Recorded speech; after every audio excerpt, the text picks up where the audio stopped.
que un computador que yo acepté. Ay, es lo mismo. ¿Vives en? Fue muy importante. Bueno, chinos, mientras tanto, mañana nos vamos para el hospital. Entonces, de a dos, tú y tú, ¿verdad? Ok, entonces, con otros tres que no hayan estado en algún momento con pacientes. ¿Listo? Entonces, por favor, su merced. No, tú con.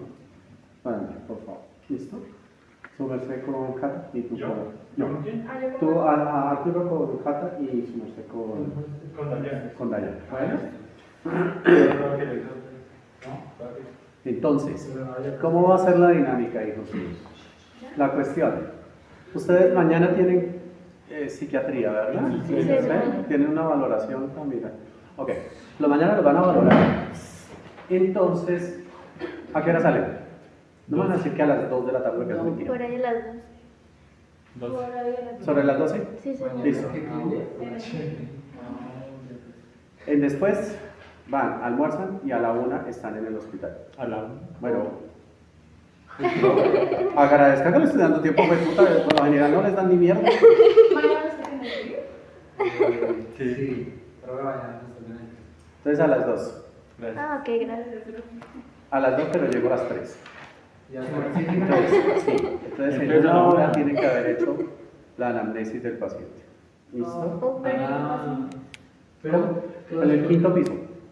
¿Listo? Busquen en cualquier paciente de medicina interna. ¿Listo? profe, digamos ahí para los datos y eso no como así, o sea, no llega sin hablar con nadie, fijo.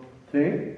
no hay Este problema. es un hospital universitario, así que... Ah, Entonces, ¿cómo es la cuestión? Ustedes llegan a una habitación, escojan pacientes que no sean tan complicados, sino pues igual, claramente en algún momento les va a tocar.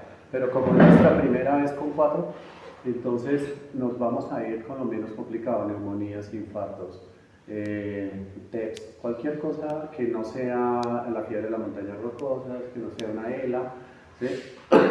Bueno, tampoco. ¿Cómo? El ortopedia No. Si su merced quiere comenzar con ortopedia, yo no tengo ningún problema, a mí me gusta ortopedia, ¿sí? Pero comenzar a mirar si es un Warner 3 o un Warner 4, entonces, ¿sí? Y además que ortopedia ustedes ni lo ven en décimo, así que son especialidades. Por eso prefiero que sean algo de enfermedades, porque es más fácil sacarle la información, ¿listo? Durante esa hora, ¿qué vamos a hacer? Toda la presentación del paciente. Motivo de consulta, enfermedad actual, revisión por sistemas, antecedentes. ¿Listo? Cuando yo llegue, vamos a pasar revista. Es como si fuésemos a pasar revista, pero solo y exclusivamente con la anamnesis. ¿De acuerdo? Acuérdense lo que yo les dije al inicio. Con el motivo de consulta y la enfermedad actual y un par de cosas de los antecedentes, ustedes van a tener mínimo 3 impresiones diagnósticas. Bueno, y nos las vamos a sostener. Vamos a mirar qué tanto hemos avanzado desde el punto de vista analítico de las cosas que el paciente nos diga. ¿De acuerdo? Los insto a que no lleven plantillas, ¿sí? Porque llevar plantillas es como si ustedes fueran entonces a hacer encuestas. Ustedes no van a ser encuestadores, ustedes van a ser médicos, ¿sí? Entonces, si ustedes llevan plantilla, pues chimbísimo, porque tiene, no tiene, ay, que eso no es.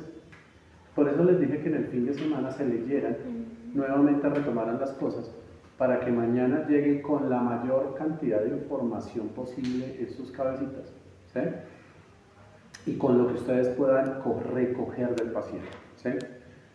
Yo les dije y siempre seguiré insistiendo, yo no les puedo exigir que me hagan una historia clínica de UCI, y mucho menos ahorita, ¿sí?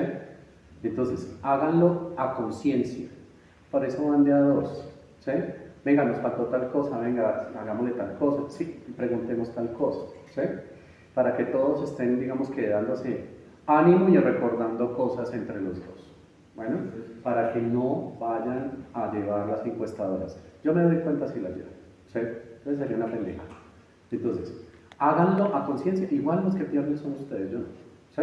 Entonces, hacerlo a conciencia y apenas terminemos comenzamos la revista. La revista que es, insisto, es enfrente del paciente y vamos a mirar qué fue la información que cogieron. Hay una cosa que siempre es eso es así, como si fuese clínica la cosa. Donde ustedes se inventen algo, el paciente les dice que no. Eso les hace quedar como un culo siempre, ¿sí? Entonces uno voltea a mirar. Entonces el paciente, eso yo no lo dije, y eso no es así, doctora, eso tampoco es así, doctora. Entonces, seamos concretos con el paciente, ¿sí? No le tengan miedo. Enfréntense, ya es el momento de enfrentarnos, ¿listo?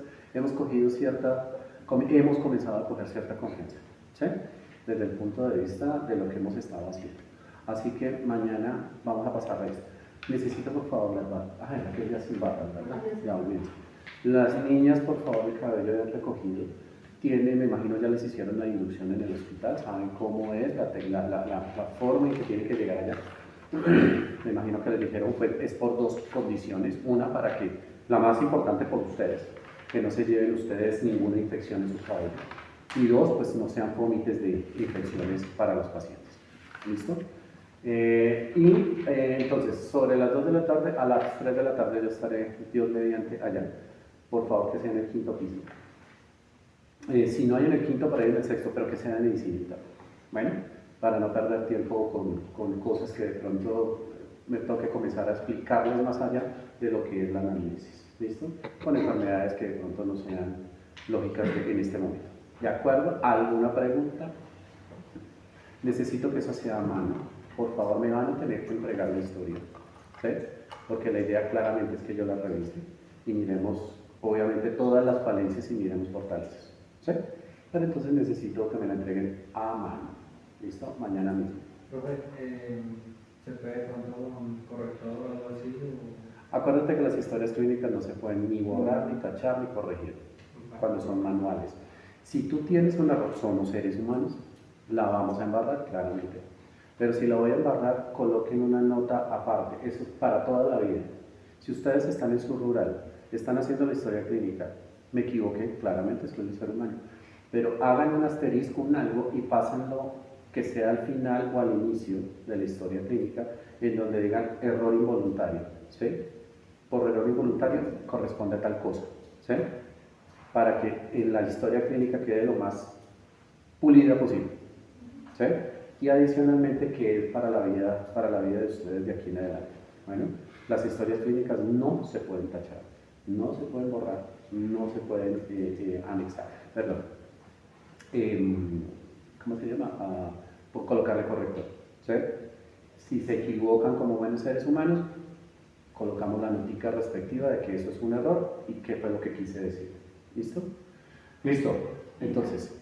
Profe, no más, entonces, llegamos a las 2, empezamos a hacer la anamnesis, ¿la hacemos completa o...? Es que estamos haciendo todo, ¿cierto? Estamos haciendo aprendizaje y la idea es que se haga todo. La revisión por sistemas es todo, ¿sí? Que vamos en cabeza, comenzamos, ojo, seroftalmia, que si tiene diplopía, que si tiene enoftalmias, que si tiene alguna enfermedad allí, alguna patología. Y recuerden, de una vez un tipcito, acuérdense que si en la revisión por sistemas encuentran algo positivo, ¿qué tengo que hacer? Como si fuese una enfermedad actual allí, ¿verdad? Porque puedo encontrar cosas que me van a servir de pronto como una impresión diagnóstica adicional. ¿Listo? Listo. ¿Lo encontramos en revisión por sistemas o pasamos a enfermedad actual y se sigue quedando en revisión por sistemas o ya? La desarrollas en revisión por sistemas. Ahí es el ciclo, ¿sí me entiendes? O sea, yo ya terminé motivo de consulta, enfermedad actual, voy a revisión por sistemas. Siempre pongo el mismo ejemplo porque es el más fácil. Llego a endocrino y encontré polipsia, polivo y polifagia. Tengo que desarrollar esos positivos. ¿Pero en dónde? Ahí mismo. ¿Sí? ¿Cuándo lo voy a pasar? Al final, en impresión diagnóstica, lo voy a colocar como una diabetes de nuevo en estudio o a descartar. ¿Sí? Pero si te diste cuenta, no la subí a motivo de consulta porque no era parte de ella. Es en la revisión por sistemas donde se desarrolla la mini enfermedad actual. ¿Listo? Con sus 5 gijonales preguntas donde no estén. Vale. Listo, entonces continuamos o retomamos lo de las clases viernes, que fue una pequeñísima confusión, pero entonces lo vamos a volver a retomar para que nos quede claro. Entonces, como había dicho el profe, la teoría de la variante siempre está súper construida las prostaglandinas van a intentar hacer ser como un andamio que la mantenga un poquito dilatada. Entonces, cuando tomamos medicamentos que nos van a inhibir estas prostaglandinas, como los AINES, etcétera, se va a construir ibuprofeno, tal, se van a construir de tal manera que el flujo no va a poder llegar al glomérulo. Caso contrario, que va a pasar en la arteriola deferente, que usualmente está vasodilatada, y de nuevo también los vasoconstrictores van a ayudar a que no se dilate de tal forma que el flujo se escape. Entonces, cuando tomamos medicamentos que inhiben o que interfieren con el SLAA, como los IECA y los ARA2, va a haber un estado en que la sangre se va a escapar directamente sin nada que la retenga. Bueno, ya hemos hablado de la esclerosis y la distancia escleromuscular. Que parecen como pepitas de rosario. Entonces, lo que son las causas, ya las hemos visto, que puede ser por hipovolemia, por disminución del gasto cardíaco, vasodilatación u obstrucción vascular. La hipovolemia ya sabemos que puede ser efectiva o real o... ¿qué? No, real o efectiva. Entonces, usualmente puede ser por hemorragia, deshidratación, diarrea, vómitos, etc. Disminución del gasto cardíaco por insuficiencias, impactos adversos al miocardio, taponamientos cardíacos, vasodilatación sistémica, puede ser por sepsis, anafilaxias, antihipertensivos, etc. Y los síntomas y signos van a ser un poco como muy generales, porque es una enfermedad que usualmente está asociada a otros síntomas, como ya les dije, cardiorrenal y hepatorrenal, pero en general sus síntomas no son como tan dirigidos, sino que lo que más nos ayuda a hacer el diagnóstico son ahorita los exámenes que les voy a decir. Entonces, de síntomas clínicos vamos a tener de la hipovolemia, sed, oliguria, taquicardia, hipotensión ortostática, signos de gasto cardíaco, y en el examen físico vamos a ver la piel y las mucosas resecas, disminución de la turgencia cutánea, de flexibilidad y taquicardia. Una cosa, perdón. Aquí, si te das cuenta, a ver, es que dijiste la hipovolemia que era real o efectiva, ¿no? La hipovolemia que lleva a hipoperfusión. Y la hipoperfusión es la que es real o verdadera o efectiva. ¿Sí? Ahora, espere. Estamos hablando de causas que son antes del riñón, por eso se llama prerrenal, ¿cierto? Todas, si se dan cuenta, están dirigidas claramente a la perfusión del órgano, ¿sí? Ya nos dices tú, entonces, reales o verdaderas o efectivas. Eso ya creo que nos queda claro, ¿cierto? Ahora, como estamos hablando de síntomas y tú claramente nos estás diciendo que son unos síntomas que son muy bizarros, o que lo puede tener cualquier enfermedad, bueno, muchas enfermedades, no cualquiera, pero sí muchas enfermedades, hagámonos una retrospección con respecto a la anemia, ¿sí? Que de pronto la anemia tiene síntomas de muchas cosas. ¿Vale? ¿Cuál es la hemoglobina? ¿Cuál es la hemoglobina normal de un adulto? No estoy diciendo mujer, hombre, sino estoy diciendo de un adulto. Yo sé que una mujer tiene diferente, el hombre también, pero en general un adulto, ¿cuál es la hemoglobina normal en la que se maneja? Acuérdense cuando estamos hablando de rangos uno bajo, uno alto, en medio de la cual se maneja la normalidad de esas cifras, ¿verdad? Entonces, ¿cuál es lo bajo y cuál es lo alto en un adulto la hemoglobina? Para que ustedes estén diciendo, de aquí para abajo yo considero que el paciente está tendiendo a la anemia y de aquí para arriba a la poliglobulia.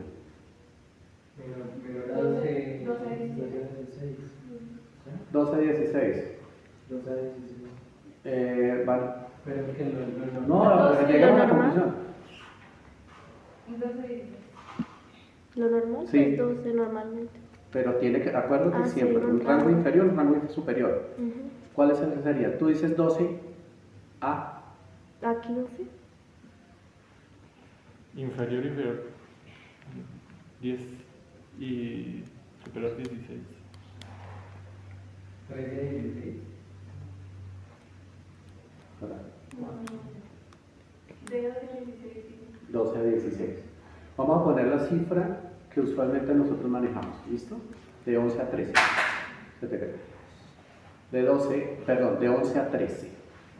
Sigo insistiendo. Si yo tengo un paciente por debajo de 11 de hemoglobina, mi paciente está tendiendo a la anemia. Si está por encima de 13, está tendiendo a la poliglobulia. Recuerden que aquí arriba, nosotros aquí en Tunja, tendemos a la poliglobulia a comparación de personas que viven en Cartagena, por ejemplo. ¿cierto? A nivel del mar.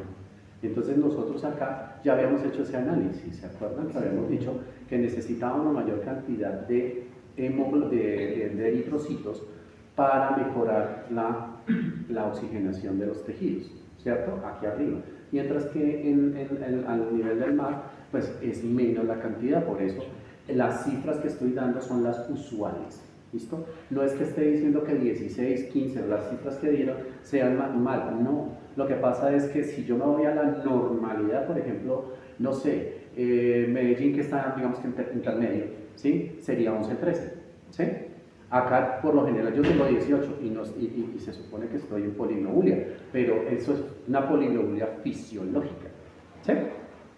Ahora bien, si estamos diciendo que menos de 11 sería tendencia a la anemia, ¿con cuánto se transfunde un paciente? ¿Por debajo de cuánto? De 8. 8. 8. Supongo. Aquí lo suponemos. 7. ¿Listo? Por debajo de 7, yo pienso como médico en iniciar transfusión sanguínea, siempre y cuando mi paciente cumpla con unos criterios. Recordemos claramente que habíamos dicho que la transfusión es un trasplante, ¿cierto? Porque estamos diciendo que no estamos trasplantando un tejido sólido, sino líquido, pero sigue siendo un tejido de otra persona, por lo tanto el cuerpo de nuestro paciente puede reaccionar, ¿sí? Así las cosas, ya sabemos que estamos por debajo de 7, pero acuérdense que tenemos digamos que uno, que es el más fácil de los pools de medicamentos para mejorar esa condición, sin recurrir a la transfusión, ¿sí? Insisto, siempre y cuando el paciente no cumpla con unos criterios. ¿Con qué medicamento ustedes consideran que yo puedo subirle la hemoglobina a un paciente sin necesidad de transfusión? Con sustancias de razón. Recuerden que el hierro lo que hace es rellenar el eritrocito. Y lo que estoy hablando cuando estamos... no estoy diciendo que no haya. Hay una anemia ferropénica y una anemia regal, es decir, dependiente de hemoglobina, ¿sí? Es decir, de falta de eritrocitos. Bueno, en ese orden de ideas, si yo voy a transfundir, a pensar en transfusión en un paciente, es porque necesito ¿qué? ¿Qué necesito aportarle al paciente? Eritrocitos, ¿cierto? Listo. Por lo tanto, si yo necesito transfundir eritrocitos, bueno, perdón, si estoy pensando en transfundir eritrocitos, pero puedo subirle esos niveles de eritrocitos con un medicamento, ¿con cuál consideran ustedes si ya lo hemos hablado?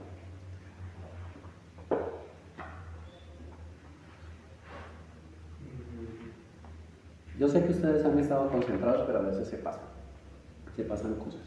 Pero estas cosas no se pueden pasar. ¿Con qué se estimula la médula ósea?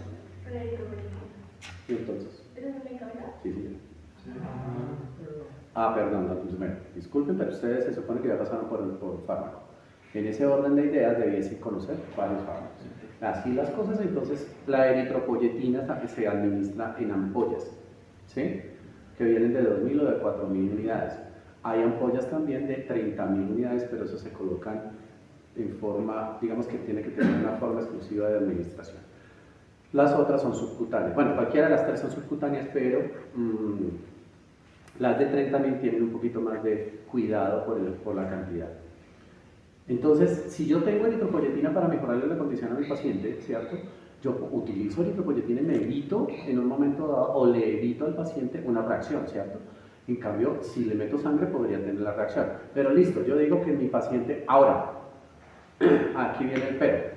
Imagínense que nuestro paciente tiene anemia, ¿sí? Y nos vamos a llenar, ustedes se van a llenar como médicos de razones para transfundirlo. Ustedes con eritropoyetina no me sirve, este marica no me sube con eritropoyetina en la rapidez que yo necesito porque tiene este cuadro, ¿listo?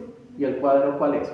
Entonces, ¿cómo estaría? La pregunta es, ¿cómo encuentro yo un paciente anémico de tal forma que comience yo a pensar, necesito transfundirlo? ¿Listo? Esa es la pregunta, ¿de acuerdo? Entonces, ¿cómo encontrarías un paciente anémico una sola, ¿listo? Que tú digas, mierda, ese paciente está demasiado anémico. ¿Cómo lo encuentras? Cuando hay falta de hierro, profe. No, ya. ¿Cómo lo encuentras clínicamente? ¿Tú cómo lo ves? Pálida. Yo soy tu paciente. Pálida. Palidez mucocutánea generalizada se coloca así. Disnea, ¿Puede llegar a tener disnea? Sí, ¿por qué? pues porque tiene dificultad para obtener oxígeno. Ok, listo. Una de las razones más fuertes. No necesariamente tiene que llegar hasta allá porque ese sería un cuadro severísimo, pero listo, disnea. Pérdida del estado de conciencia. ¿Por qué podría llegar a estar haciendo pérdidas de conciencia? Es decir, ¿eso sería un síncope o sería una lipotimia?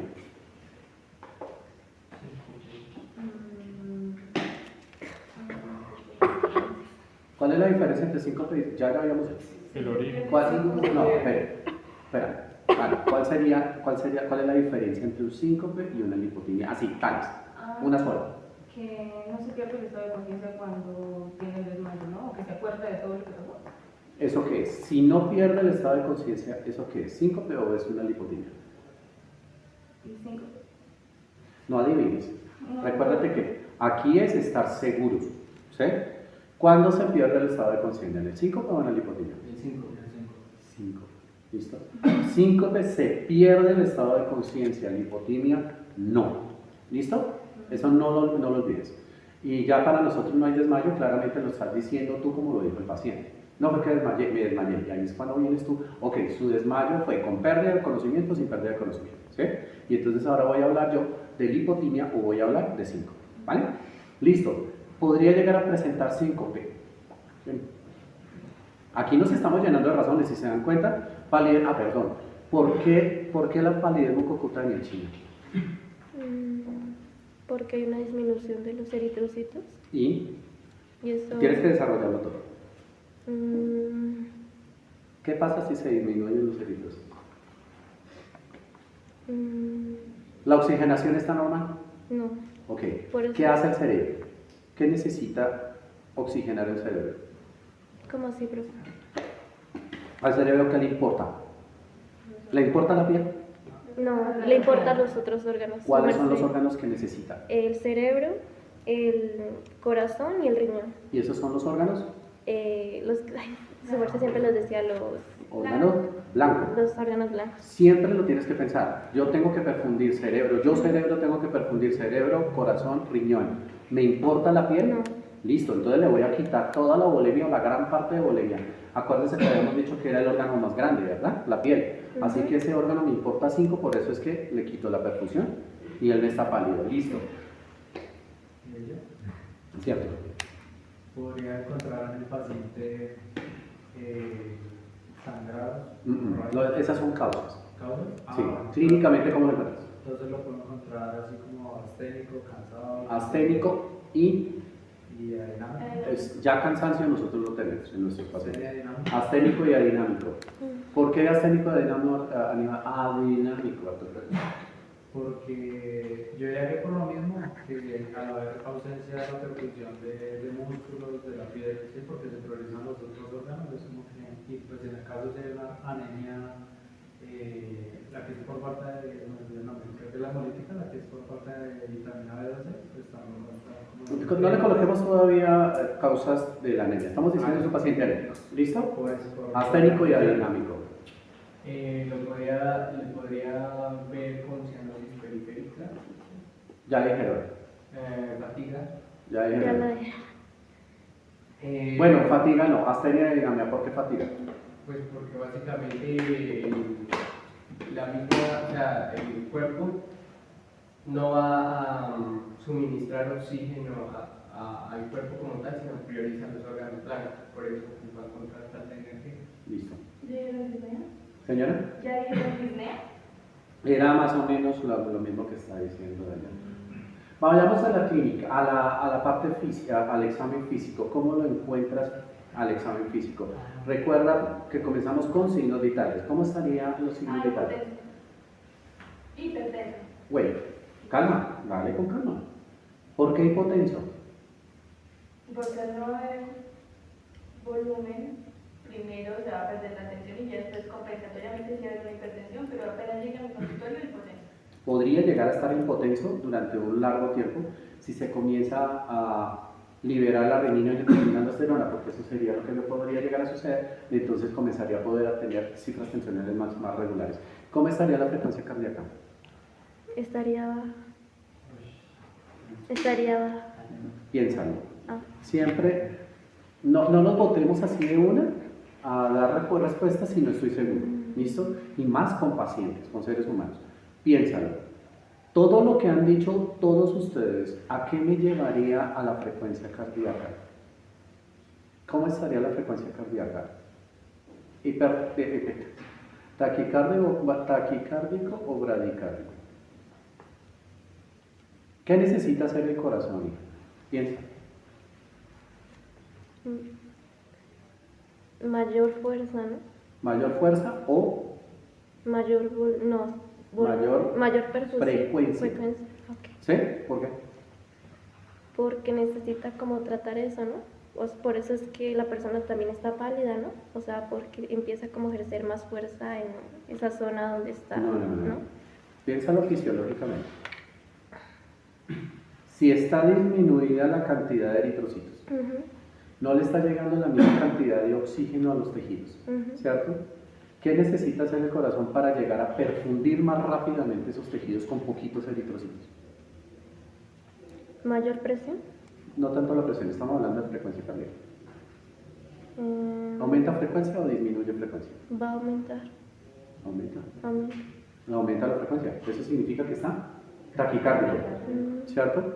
Porque necesita llevar lo más Sí. rápido posible todos esos poquitos eritrocitos que tiene para perfundir. ¿Listo? El paciente no tiene problemas cardíacos. ¿Listo? Pero en este preciso momento que lo estamos valorando, el paciente tiene un soplo cardíaco, por lo general sistólico. Si yo le coloco eritrocitos, es decir, si lo transfundo, se le quita el soplo. ¿Por qué? Sobrepasa la fuerza que genera el soplo. Señor, Sobrepasa la fuerza que genera el soplo, ¿qué sopla en el corazón? la válvula. Las válvulas, ¿cierto? Ellas son las que soplan, ¿cierto? Ahora, el man normalmente no sopla, pero en este preciso momento, cuando está con la anemia tan severa, uno le puede auscultar, cuando lo está auscultando, ausculta un soplo. ¿Por qué? No se le quitó, No por eso. se le generó. Tiene un soplo en este momento. El man no tiene antecedentes de problemas valvulares. Si yo lo transfundo con todo esto que ustedes acaban de decir, se le quita el soplo. Eso se llama soplo fisiológico anémico. Se le quita el soplo. ¿Por qué el man está soplando? ¿Por qué el corazón está soplando? Porque como no había sangre, empieza a ahogar la poca sangre que hay, el soplo es como, no hay, sino, No, no el volumen completo. no. ¿Ese es el problema? Bueno, es por la presión que se ejerce sobre la válvula, que la sangre ejercería sobre la válvula, que si está anémico sería poca y si está compensado pues sería la suficiente como para hacer el... ¿No? Todos nos ha salido sangre, ¿sí? En cualquier momento de nuestra vida. La sangre, ¿cómo es? ¿Es completamente líquida? ¿Es como si yo abriese la llave? No, ¿O cómo es? es como viscosa. Tal cual. La sangre tiene una viscosidad, ¿sí? ¿Quién le da la viscosidad a la sangre? Componente celular. Plasma. Las, La célula. las células, los eritrocitos, ¿sí? Son los que le van a dar la viscosidad a la sangre. Si le quito eritrocitos, ¿cómo estaría la sangre? Líquida. Líquida. Diluida, ¿cierto? Sí. Líquida, pero nosotros ya no hablamos de líquida, sino diluida, ¿sí? Ahora, nunca se los olvide. Cuando pasa la sangre, cuando estamos normales, así como estamos todos nosotros, normales, pasa la sangre por las valvas, abre, cierra.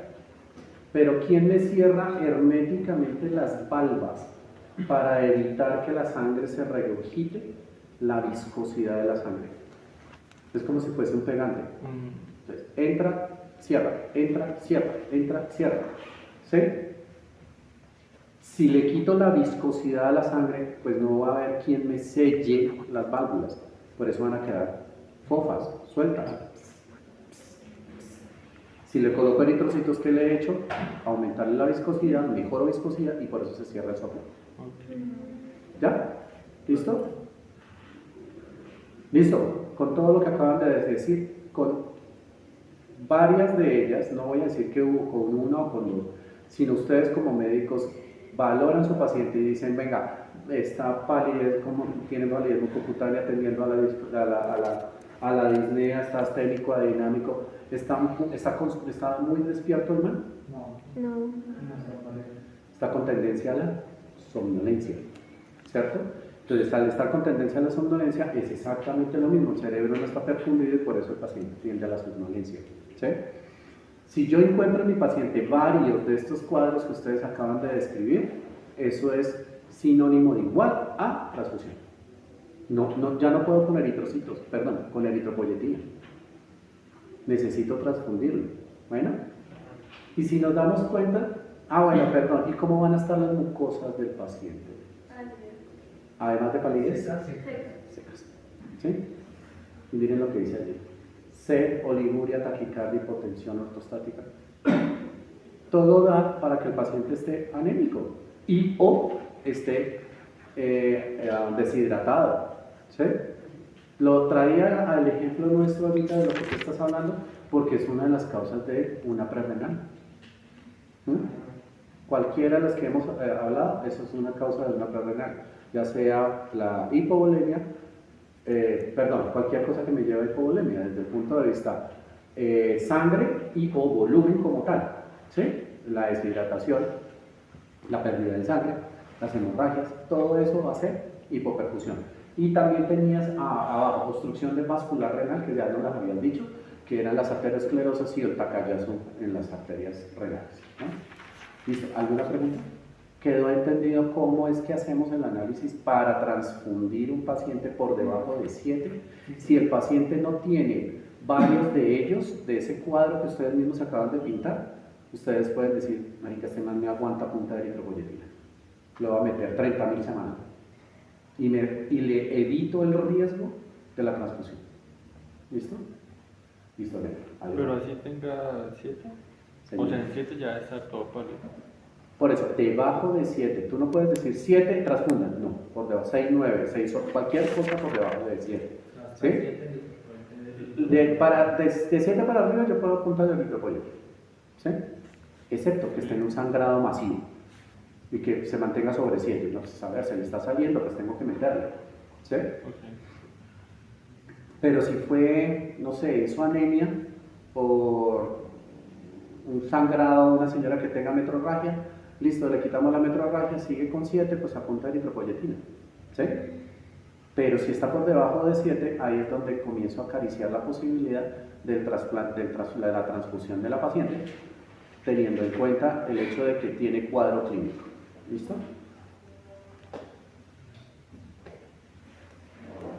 Listo, ahora el diagnóstico va a ser, recuerden los criterios diagnósticos que les dije de primera, de la creatinina.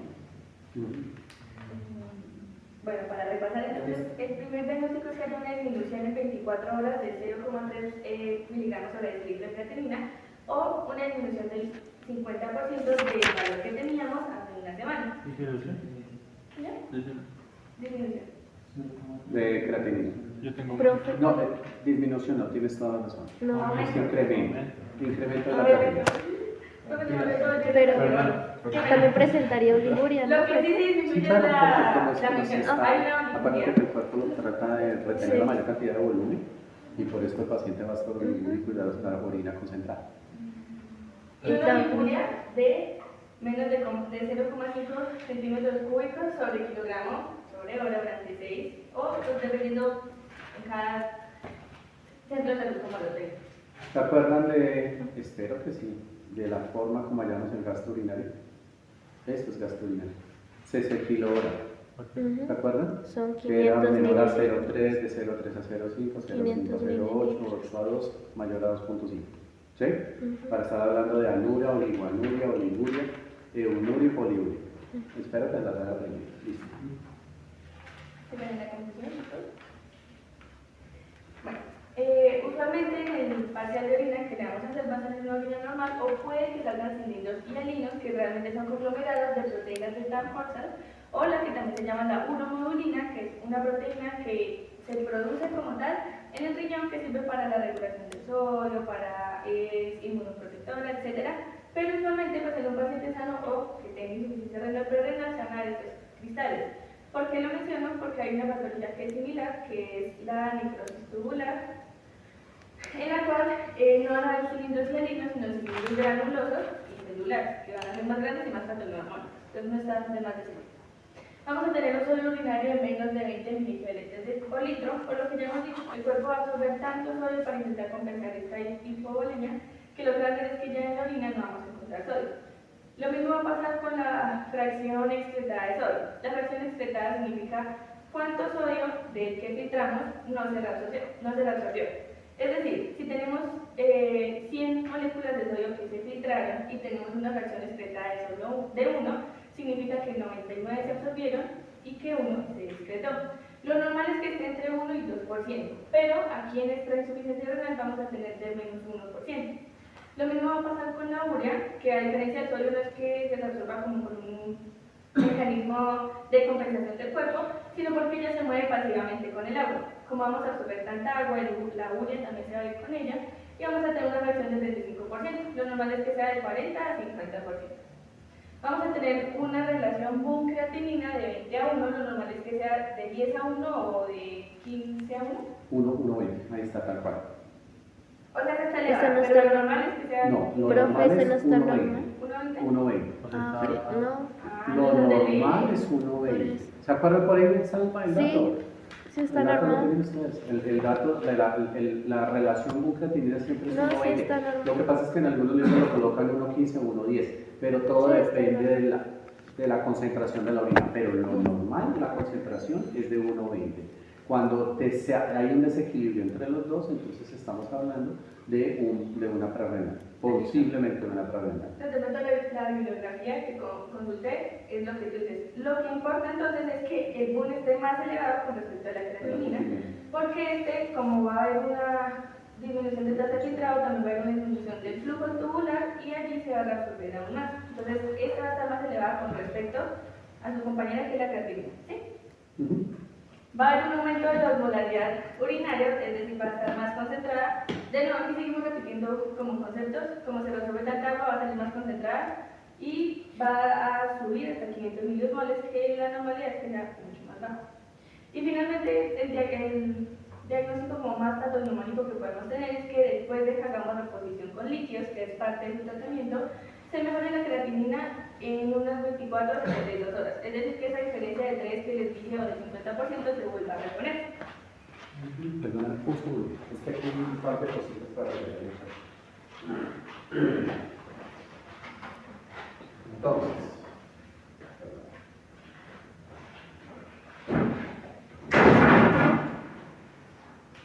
fracción excretada de sodio.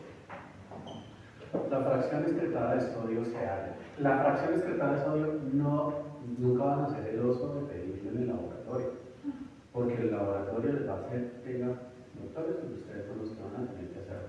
¿Sí? ¿Qué es lo que yo tengo que pedir? 4 cosas. Entonces, la fracción excretada de sodio se halla sodio urinario multiplicado por la creatinina sérica sobre sodio sérico multiplicado por la creatinina urinaria y este resultado multiplicado por 100. Sodio urinario, obviamente que todo tengo que pedir sodio urinario. Tengo que pedir el sodio sérico. Cuando les hable sodio sérico es el basal que tiene en sangre el paciente. La creatinina sérica claramente en sangre y la creatinina urinaria pues obviamente en la orina. ¿Sí? Entonces, ¿cómo lo vaya pidiendo esas cuatro exámenes y lo multiplico por 100 ese resultado? ¿Cuánto me tiene que dar? Lo que tú decías, de 1 a 2. ¿Sí? De 1 a 2 por 100. Si la fracción excretada de sodio nos da menos de 1, esto es patognomónico inicialmente que estamos frente a una prerrenal. no una insuficiencia renal aguda, pero renal. ¿Cómo lo sigo? Digamos que ratificando que estoy frente a una renal con el sodio urinario, que es el que tienes tú acá, ¿sí? El sodio en orina, ¿sí? El sodio en orina siempre tiene que estar en estos valores que tú los tienes acá, siempre tiene que estar entre 20 a 40 miliequivalentes por litro. Si está por debajo de 20, razón por la me sigo llenando de razones para decir que este paciente está cursando con una renal. ¿Sí? Solo y exclusivamente para hacer un esquema de lo que tú acabas de decir, recordemos que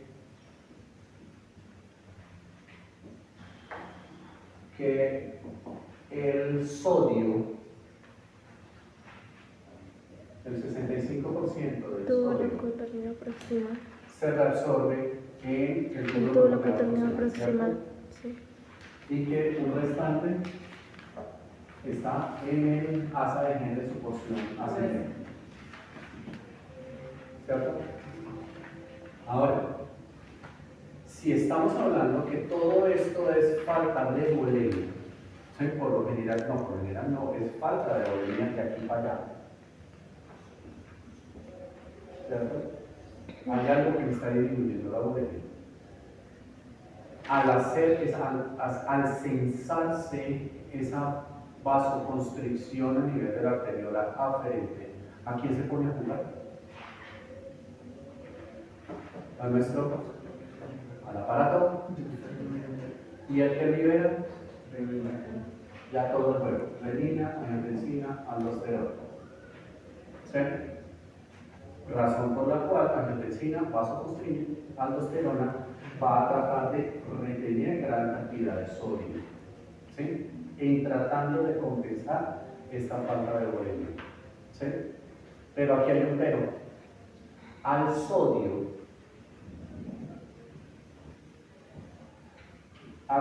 se le pega la gran mayoría de sustancias, ¿sí? Entonces, si este es el vaso y este es el tubo, ¿sí? Lo que va a hacer es retener sodio, ¿verdad? Para que no se pierda en orina. ¿Sí? ¿Para yo? Se retiene sodio hacia la circulación. Pero dijimos que al sodio se le pegaba todo. Y dentro de lo que más se le pega en este momento, El agua. el nitrógeno, el mundo. Así que en la forma masiva que se retenga sodio, forma masiva que se retiene el mundo. ¿Sí? ¿Eso qué significa? Que el mundo se va a elevar de tal forma con respecto a la creatinina. ¿Sí? Aquí hay un daño renal, ¿cierto? Perdón, ¿se retiene el sodio por N? Sí, señor. Ok. Entonces, retomemos. Hay una alteración de la función del riñón, ¿cierto? Si hay una alteración en el riñón, las sustancias de desecho no van a poder ser excretadas en la forma como debiesen, ¿cierto? Y dentro de las sustancias que más perjudiciales son y que necesito ser eliminadas, creatinina y gluten, ¿cierto? Si no se están eliminando en la orina, ¿dónde quedan? Pues quedan dentro, ¿cierto? Entonces se está reteniendo creatinina, va a estar por encima de los valores que ya supimos. 0,913 hombres, 0,812 mujeres, ¿cierto? Digamos que en esta mujer está en 2 de creatinina, ¿sí? Exacto. Alto, claramente, ¿cierto? Entonces es porque se está reteniendo. Pero si yo le tomo unicreatinina, voy a encontrar, a ver, pónganme el grabas. ¿Se acuerdan que la relación con creatinina es 1,20? Si yo digo que la creatinina de esta mujer es 2 y el MUN está en 40, ¿se pierde la relación con creatinina? No. Matemáticamente, no. Lo único que está haciendo es... Voy a ser súper cerrado y exégeta para solamente el ejemplo. 3 de creatinina, 60 de MUN. ¿Se pierde la relación con creatinina? No. 4,80 y podemos seguir ya llenando. ¿Sí? Pero si yo digo que esta vieja tiene una creatinina de 2 y un BUN de 70, ¿se pierde la relación con creatinina? Sí. Miren, ¿no? Entonces, ¿la creatinina se retiene? Sí, porque no se puede eliminar.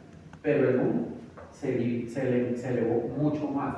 Por lo tanto, la relación BUN-creatinina se pierde. Porque se eleva más la cantidad de BUN con respecto a la creatinina, por eso. Porque al sodio se le pega el BUN. Y si el BUN se retiene en forma masiva, perdón, si el sodio se retiene en forma masiva por la activación del eje renina-angiotensina-aldosterona, se va a retener mayor cantidad de BUN que de creatinina. Bien. ¿Seguros? Señor. Yo me acuerdo un poquito. ¿Cómo? Yo me acuerdo un poquito, pero con el inicio. Dale, pregunta chino, que pues la idea es que tengamos seguridad. Listo. Nos está faltando perfusión, ¿verdad? Porque hay una hipovolemia, sangrado, diarrea, vómito, ya, los desencadenantes. ¿Hasta ahí? Hipovolemia, que se traduce en una hipoperfusión, que puede ser real o verdadera, o puede ser una puede ser real o verdadera o una efectiva. ¿Cierto? Digamos que este mal le dio fue por diarrea y vómito a la larga. ¿Sí? Lleva 7 días con diarrea y vómito. ¿Qué va a pasar? Que va a haber una hipovolemia que se traduce en una hipoperfusión real o verdadera. ¿Hacia dónde? Hacia acá, hacia el glomérulo. ¿Quién es el primero que censa eso? La arteriola aferente. Censa esa vasoconstricción. Al censar esa vasoconstricción, claramente va a liberar renina para que se transforme en angiotensina y aldosterona. ¿Cuál es la razón? Si no hace eso, el glomérulo va a sufrir y la tasa de filtración va a caer. ¿Sí? Por lo tanto, es liberar renina para que se transforme en angiotensina y aldosterona. Vamos. La angiotensina, fácil, vasoconstricción. ¿Sí? Y la aldosterona va a retener sodio y a través del sodio el agua. ¿Por qué? Porque hay una hipoperfusión. ¿Sí? Por lo tanto, ¿qué es lo que él hace? Aumentar la retención de sodio hacia el vaso para que no se vaya a perder en orina. ¿Sí? Si retiene sodio, ¿qué va a retener adicionalmente? Claramente, como siempre, agua. Para mejorar volemia. ¿Sí? ¿Listo? Pero es que al sodio se le pegan muchas sustancias. En este entendido se le va a pegar el BUN. ¿Sí? Por lo tanto, en forma masiva que se retenga sodio, forma masiva que se le va a retener BUN. ¿Eso es porque por afinidad? Sí. Ahora, como hemos dicho que hay un daño acá en el glomérulo, la eliminación de BUN y de creatinina va a disminuir en orina, ¿cierto? ¿Por qué? Porque ya no van a estar presentes, porque se están reteniendo en sangre. ¿Sí? Por lo tanto, si yo le tomo en sangre creatinina al paciente, la creatinina va a estar elevada. ¿Y cómo va a estar el BUN? También elevado. Elevado. ¿Sí? Pero entonces ahí vengo a jugar con la relación con creatinina. La relación con creatinina es 1:20. Esa es la normal. ¿Sí? Si se pierde la relación con creatinina, en donde la creatinina se elevó, por ejemplo, habíamos dicho 2,3, con un BUN en 70, ¿se pierde o no se pierde la relación con creatinina? Es una de las causas, perdón, uno de los criterios para definir que esto es una insuficiencia renal aguda de origen prerrenal. Creo que siempre hay más BUN que creatinina en esta condición. En esta, porque en las otras no.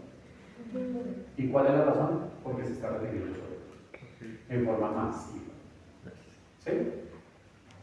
Se perdió la relación con creatinina. ¿Listo?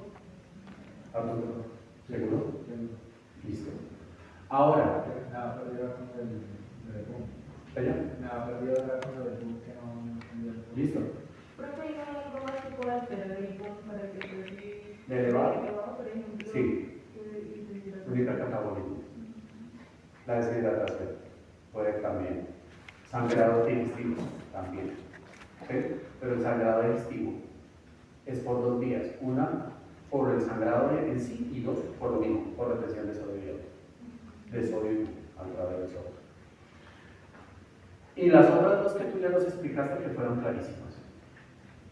La fracción excretada de sodio va a estar por debajo de 1. Pues es que es lógico. Si se está reteniendo el sodio, ¿cómo va a estar en la orina? Pues disminuido. Y el sodio urinario, que era de 20 a 40, ¿cómo va a estar en la orina? Va a estar disminuido. Disminuido, porque se está reteniendo. Y ya, ahí están los criterios. La osmolaridad de la orina, de 500 milimoles, está por debajo, porque es uno, 2, 1200, 1100, 1200. ¿Sí? ¿Por qué estaría por debajo de 500? Porque la osmolaridad de la orina está bajita. Perdiendo no tiene. Bueno, se está reteniendo y no sale la orina. Exacto. Acuérdense que los solutos son los que me dan la osmolaridad. Si no tengo sodio en orina en este caso, la osmolaridad va a disminuir. Porque lo único que está saliendo aquí es un trocito de agua, ¿sí? Pero con poca solutos. ¿Sí? Y ahora, la chimba del tratamiento. Si el paciente tiene relación con creatinina alterada, si tiene fracción excretada de orina menor de 1, con un sodio en orina por debajo de 20, y su condición es diarrea, vómito, ¿cómo hago para mejorar esta condición? ¿A punta de diálisis? ¿Lo mando a dializar? Listo, pero inicialmente, ¿qué tengo que hacer? ¿Cuál es el manejo que aplica? Obvio. Si tú le hidratas al paciente, le quitas este círculo vicioso de que se retenga el sodio porque tú le estás aportando. ¿Sí? Entonces, ¿qué necesito? Hacer una cosa que se llama reanimación volumétrica. Eso espero que se los enseñen en medicina interna, eso no es tan complicado. Es una fórmula matemática como es la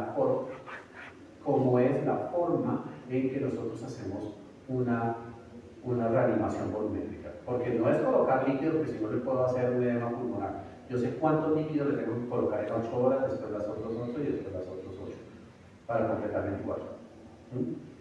Entonces, entendido cuál es la fisiopatología de una enfermedad y sus causas, porque ya nos quedaron más claras acá. ¿Seguros? ¿Alguna pregunta acá? Listo.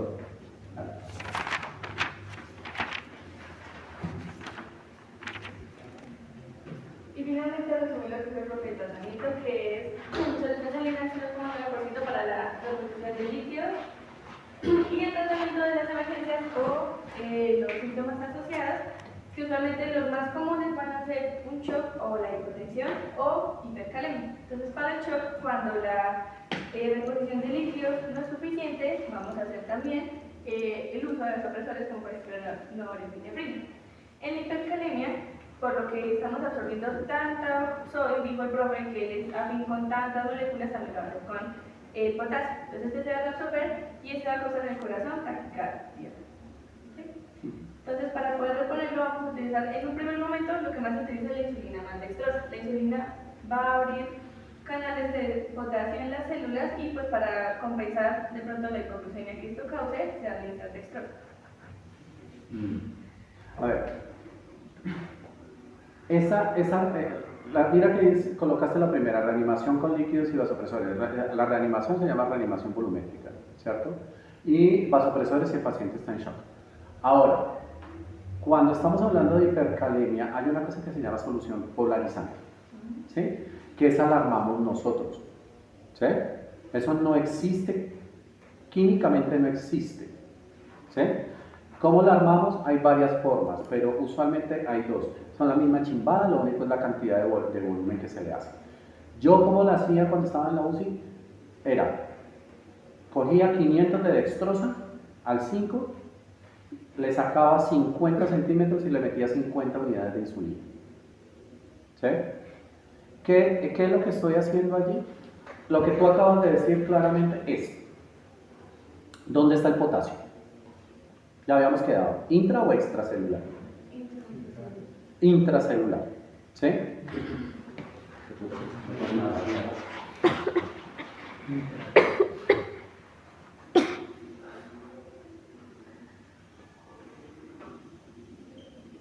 Algo así.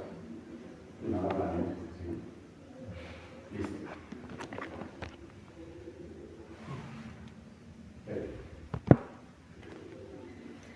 ¿Esto qué representa? La onda P. ¿La onda P qué es? Eléctricamente, ¿qué me está mostrando? La despolar de qué? Aurículas. ¿Sí? QRST. ¿Qué me muestra? Si este me muestra auriculares, Oscar, cuidado, está por ahí. ¿Y usted no vieron con Oscar Electro? Ahí está lo primero que me imagino que dice. Ojo, chicos, porque ustedes ya están en clínica, ustedes no pueden perder este tipo de puntas. ¿Sí? Entonces, onda P, aurículas. QRST, despolarización o repolarización auricular, ventricular, perdón. ¿Sí? ¿Esto qué es? Está ahí. La U está. ¿El segmento? No, este pedazo, ¿qué es? ¿Esta onda qué es? La U, No, esa es la T. ¿No? La onda T. T. P, Q, R, S, aquí estaría la S, T. ¿Sí? La onda T que me representa en el del ventrículo. La repolarización o la despolarización ventricular. Repolarización. ¿Sí? Si ustedes ven, bueno, la onda T es alargada y pequeña también. Ella siempre es así. De chata y así. En donde no es simétrica, porque es más alargada al inicio y después más corta. ¿Sí? Esa es la onda T. Si ustedes llegan a ver una T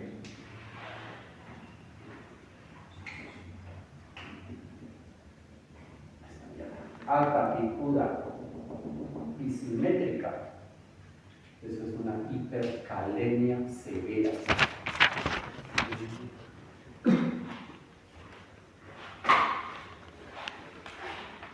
Solo cuando están con este proyecto regular, ¿no?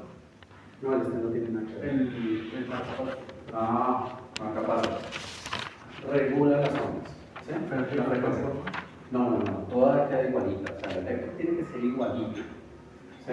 Ya solo Es la espiga, hace una espiga adicional, que es el golpe, el golpe que le da el marcapaso al corazón para que siga. Entonces, uno ve una espiga, pero el trazado sigue siendo exactamente el mismo. Excepto que haya tenido un impacto, pero pues ahí se ve una onda Q o una elevación del punto de ese color. Entonces, si ustedes ven una T atractiva y simétrica, esto es hipercalemia. ¿Sí? La hipercalemia, es decir, esta imagen que ustedes están viendo, con prolongación del complejo QRS, con ensanchamiento del QRS, con T's altas, picudas y simétricas, ¿a qué me llevan el corazón? Arritmia, ¿de qué tipo? ¿Auricular o ventricular? Ventricular, pero si quiero que estén seguros. ¿Sí? A una arritmia ventricular. ¿Sí? Si estoy hablando de una arritmia ventricular, ¿cuáles son las dos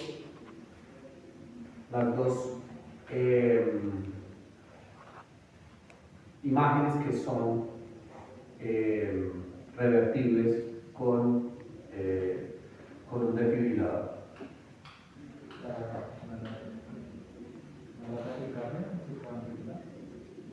taquicardia, más que el supra, ¿cuál? Porque el supra serían las aurículas. Taquicardia ventricular. ¿Y a qué me dio una taquicardia ventricular? Estos son los ritmos desfibrilables, eso no lo pueden olvidar, chicos. Porque cuando le dicen, traigan desfibrilador, ¿para qué? Porque están las historias mágicas. Eso no es desfibrilador.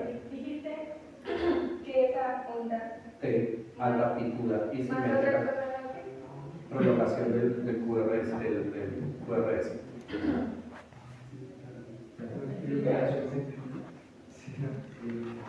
Primero va taquicardia ventricular y la taquicardia ventricular me lleva a fibrilación ventricular. Y ambas son ritmos desfibrilables. ¿Sí? ¿Cuánto era lo normal del potasio? 3.5 a 5 miliequivalentes. 3.5 a 5. Lo mismo el fósforo, lo mismo la luz. ¿Sí? Ahora, ¿qué necesito hacer? ¿Cuál es la urgencia acá? Si estoy hablando que el paciente tiene una hipercalemia. Ya vimos que si esto es un miocito y tiene su potasio acá normal, intrascélular, ¿sí? Y alrededor hay N cantidad de potasios. ¿Ellos qué van a hacer? Quieren entrar. Ingresar a la célula. Y si hay mucho potasio intracelular, ¿qué le pasa a la célula? ¿Qué pasaría? ¿Cómo? ¿En qué se traduce la hiperpolaridad de una célula? Inicialmente, antes de... Sí, pero ¿cómo estaría la célula? ¿Está chica? Antes de, pero, perdón, eso es después de. Y antes de que suceda eso, ¿cómo está la célula? Sigo existiendo, yo soy la célula. ¿Sí? Tengo potasio adentro. ¿Sí? Pero me comenzó a entrar mucho potasio. Así que ¿qué me estaría haciendo ese potasio? ¿Me está excitando? Sí, No es como que lo está sobreestimulando al punto de que no puede dar más. ahí va la cosa. Exacto, es una hiperestimulación o una hiperexcitación. Así como dice. ¿Sí? Por eso es que hago una taquicardia. Y entonces, ¿qué tengo que hacer yo como médico para ayudar a esta célula? ¿Qué necesito hacer? Sacarle el potasio.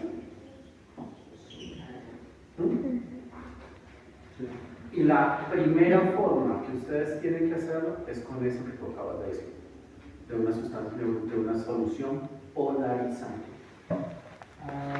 ¿Cómo era eso, profe? 50 más 50.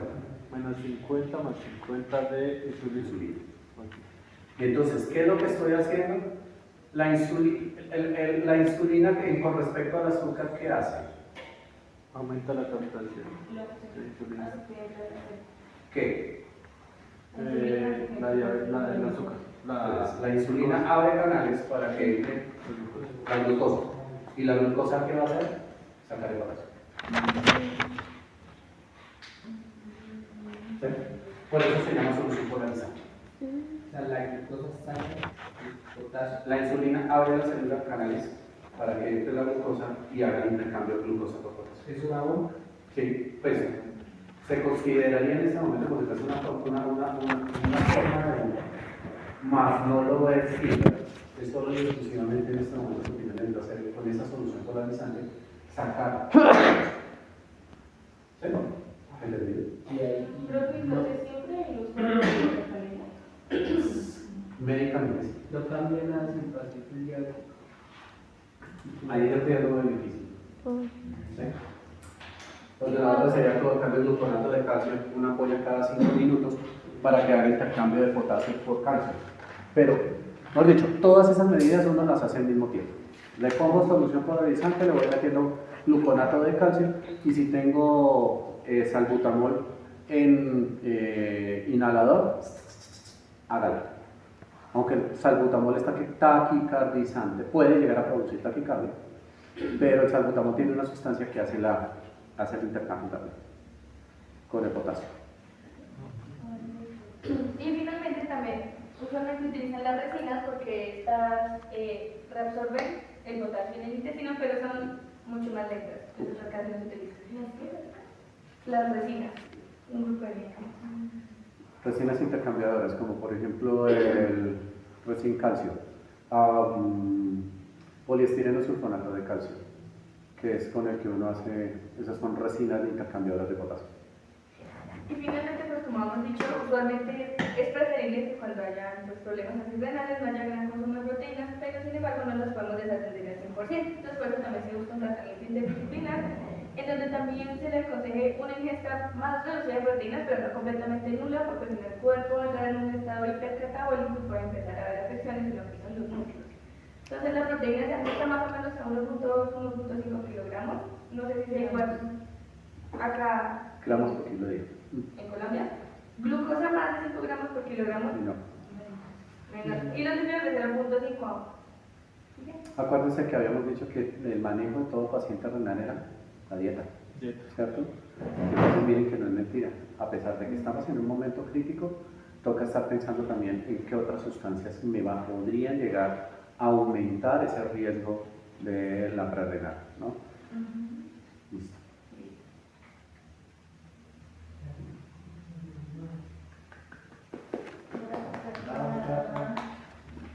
¿Listo? Listo, yo tengo ahí una pregunta la glucosa menor a 5 es ¿por qué? Porque como también puede sacar potasio, también puede generar la entrada de más potasio. ¿O por qué? Ahí lo están pensando más. Es desde el punto de vista. Póngame cuidado a esta, chinos. ¿Quién va? Véela colocando, por favor, que no podemos perder tiempo. Pero vamos poniendo cuidado. Si yo les digo que el paciente está deshidratado, como nuestro paciente, ¿sí? Que tiene diarrea, vómito, está cagado de mano, ¿sí? Y el man, yo les digo, ustedes están en el central de urgencias y yo soy el jefe de urgencias. Alguna vez lo fui, hijo de puta, que me muero, no me jodas. Y yo les digo, listo, necesito que le claven mi de dextrosa al 10 a este man porque está deshidratado. ¿Sí? ¿Me haces caso? Señor. Despierte. Si está deshidratado el man, Sí, y le das destreza. y yo te digo, colócale 1000 a chorro de dextrosa al 10. Sí. ¿Me haces caso? ¿Tú consideras dentro de lo que has aprendido que con la glucosa, con la dextrosa al 10, voy a hidratar a mi paciente? Es líquido endovenoso, perdón, pero es líquido endovenoso. No. Cata.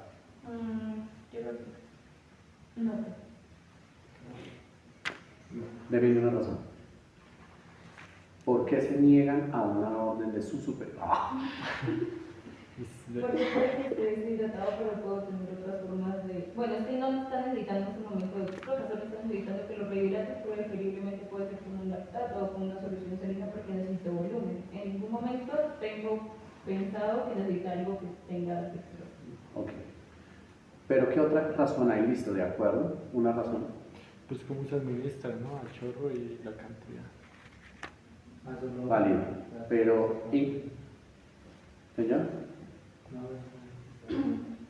Con dextrosa, lo primero que ustedes tienen que pensar, con dextrosa yo hidrato. No. ¿Puedo llegar a deshidratar? Señor, ¿Puedo llegar a deshidratar? ¿por qué? Por el exceso pues, de De azúcar. glucosa, Esa es la razón. La dextrosa no sirve para hidratar a un paciente por más líquido endovenoso que sea, chino, hágalo. Váyate parando porque si no perdemos tiempo. Vaya, a ver. Sí, para aquí. Entonces, Con la dextrosa, ¿qué es la dextrosa en últimas en sangre? ¿Qué es el azúcar dentro de la sangre? ¿Cómo se comportaría? ¿Cómo se comporta? Sí, digamos que si tú pones, si tú piensas el vaso, sangre, le echo glucosa, ¿sí? ¿Qué hace la glucosa con respecto al agua?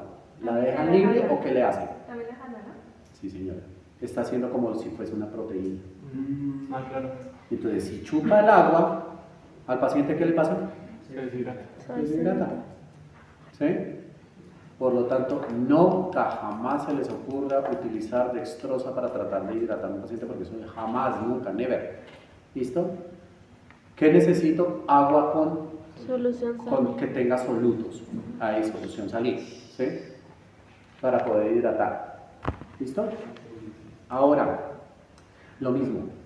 El man está súper deshidratado. Van y te sientes maluca. Como comenté el miércoles pasado, estaba súper enfermo. ¿Y qué Creo que tomas? me va a dar insuficiencia renal. Pues si estás carbona, sí. ¿Y estás tomando algo? ¿No has iniciado nada? Albendazol, timidazol y climitopinzol. Creo que son las comidas de acá. Pero fue acá, porque si no, todos estarían en las mismas. No, Y yo así fue. yo soy muy sensible a los estómago porque... Puede que sea No, una. pero yo sí me Es que yo enfermé sí lo también. como. ¿Sí? Porque a mí me dio peritonitis y tengo adherencias intestinales y he hecho 2 veces oxigentes. Entonces ten cuidado porque puedes estar haciendo. Esto que te estoy diciendo es para purgarte y para que con el trimetoprim maten las bacterias. Pero es que recuerden eso siempre, una bacteria una amiba sin bacteria no viene. Ambas son íntimas, mejor dicho, son astenia y dinamia, pero en las células. Y por último,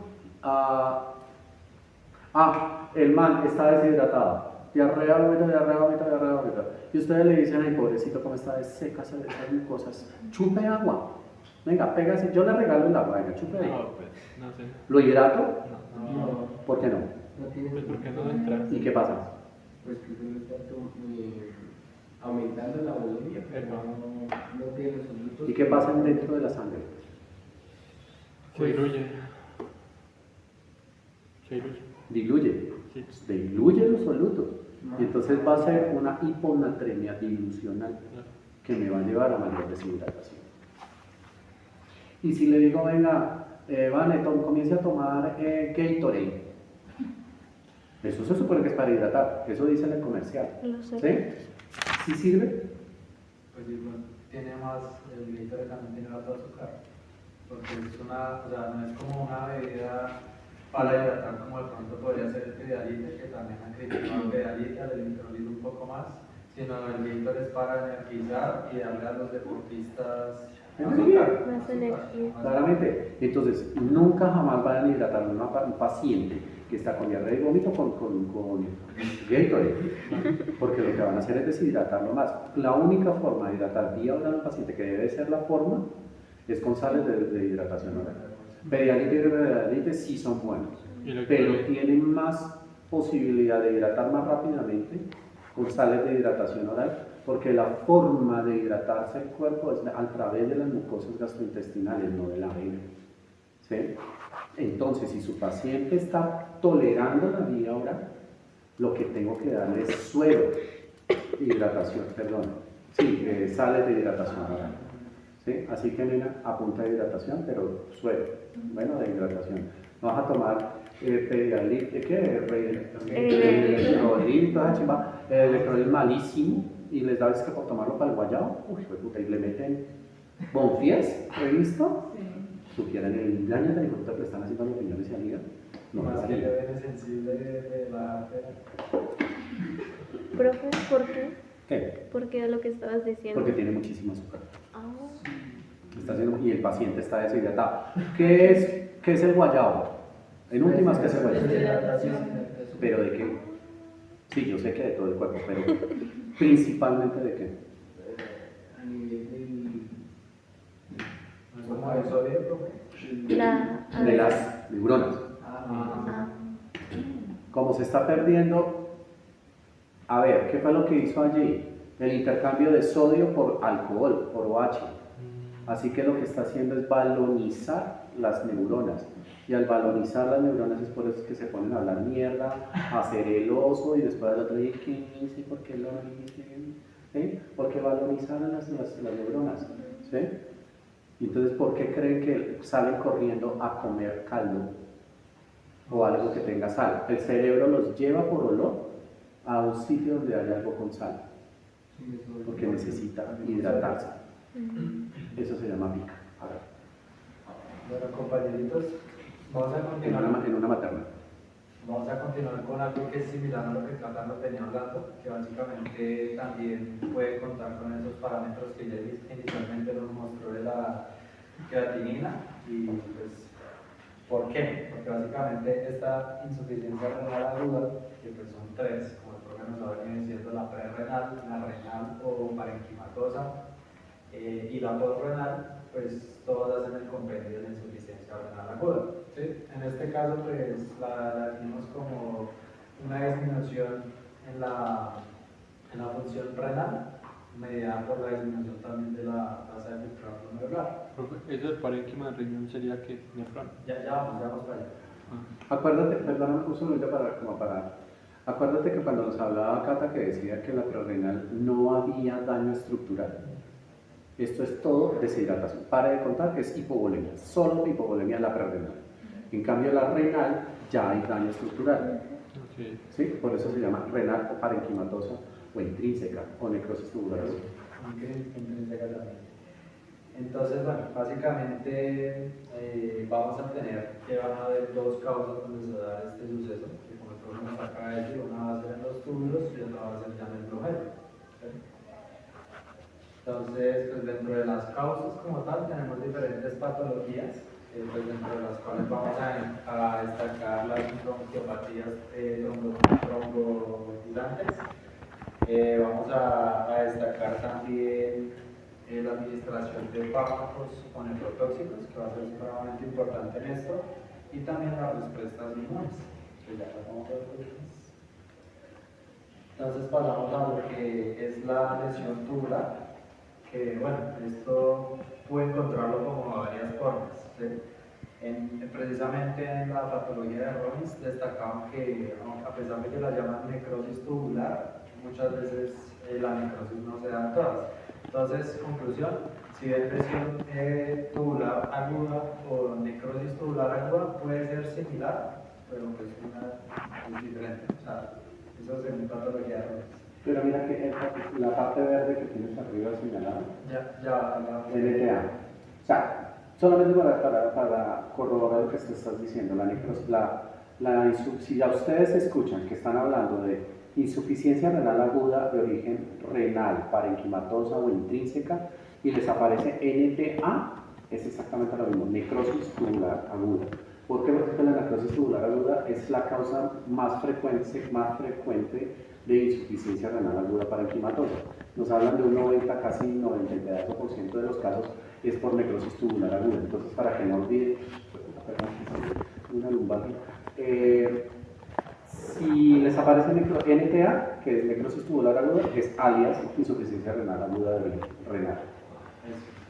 Pues les hago la aclaración porque yo también me perdí ya como que no se confunde. Entonces, pues acá vamos a tener como una continuación de la prerrenal, y ojo que en estas insuficiencias no son como tan exactas, porque eso era algo también que yo veía, que podemos tener como síntomas o signos o alteraciones de otras patologías renales mientras cruzamos con la insuficiencia renal aguda o crónica. ¿Sí? O sea, yo puedo tener síntomas de un síndrome nefrítico, nefrótico, mientras tengo estas afectaciones. ¿Sí? O sea, no son netamente excluyentes, pueden ir de la mano, simultáneo. Entonces, acá vamos a tener lo que les decía, la isquémica, que es como una continuación de la prerrenal que Cata nos venía diciendo, en la cual el problema se basa netamente en hipoperfusión. Entonces, volvemos a lo mismo. Al no haber perfusión, vamos a generar lo mismo que el profe nos decía, el estrechamento de las aferentes, o sea, mejor dicho, vamos a generar una disminución del volumen sanguíneo que nos irrita las células tubulares, y estas se nos van a dañar. Básicamente esas son ya las discapacidades que veníamos trabajando. Perdón, una cosa. La necrosis tubular aguda, como para redondear también otra cosita acá. La necrosis tubular aguda se divide en dos, que son las dos que tienes ahí. Entonces se divide en necrosis tubular aguda de origen isquémico y necrosis tubular aguda de origen nefrotóxico o tóxico. ¿Sí? Dejémosla tóxico porque ya sabemos que estamos en el primero. Entonces, isquémica o tóxica. La que tú nos acabas o nos estás diciendo, nos estás hablando de la isquémica. ¿Eso qué significa? Que pudo haber sido una prerrenal que no hubo manejo o no recibió tratamiento y se perpetuó ahora a una renal. Es decir, que ahora sí va a haber daño a nivel parenquimatoso, es decir, a nivel nefrótico. ¿Listo? Esa sería la isquémica. Correcto. Entonces, bueno, esa es la isquémica y pasamos por la tóxica, con nefrotóxica, que acá la vamos a ver vamos a tener ese mismo daño en las células tubulares, pero lo vamos a tener por dos causas diferentes. Causas exógenas y causas endógenas. Vamos a tener compuestos tóxicos exógenos, como los medicamentos, acá dentro de esos escuchamos los que nos decían en infecciosas, que es la proteicina B, los sí, que andan los mismos. La vancomicina, importante. Sustancias ayudadas. También. Y pues digamos ya en las sustancias endógenas vamos a tener desechos de nuestro metabolismo por ciertas razones. Dentro de ellas destacamos los desechos de mioglobina, que son resultado de la degradación de compuestos del músculo.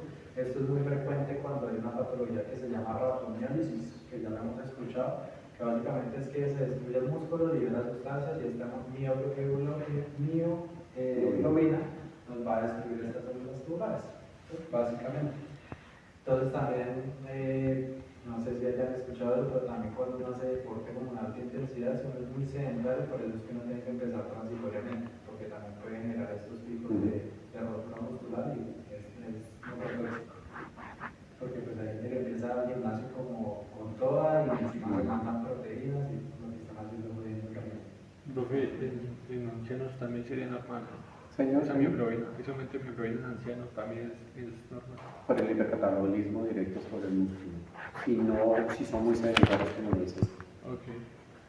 Sí, la sarcopenia de los adultos mayores es como muy común. Y pues también vamos a encontrar otros desechos productos de la destrucción de hemoglobina, que también vamos a ver pues ahorita unas patologías que al destruir literalmente la sangre pueden ir esta hemólisis de la hemoglobina también va a ser tóxica para el riñón para estas células. Y por último pues también vamos a encontrar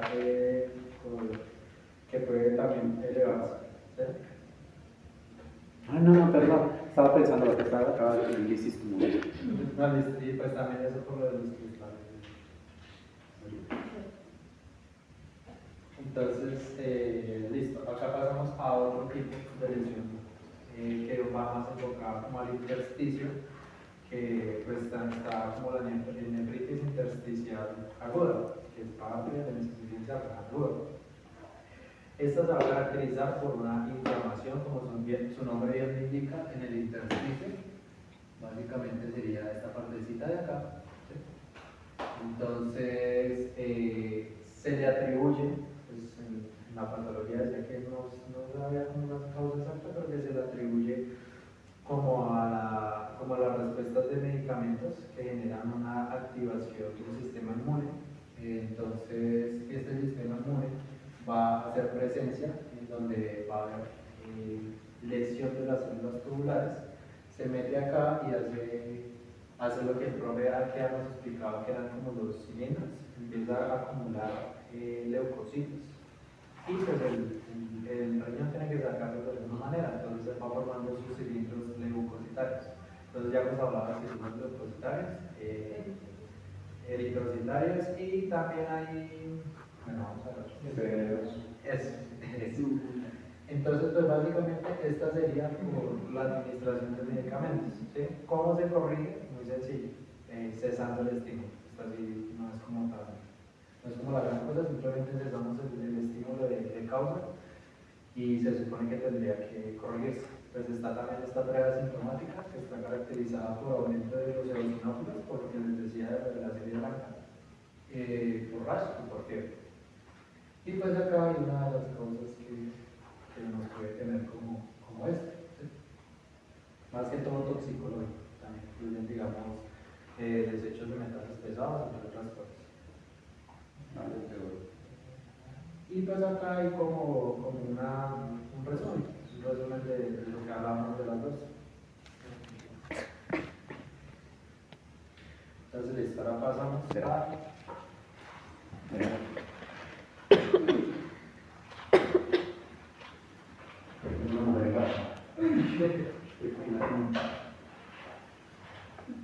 Entonces,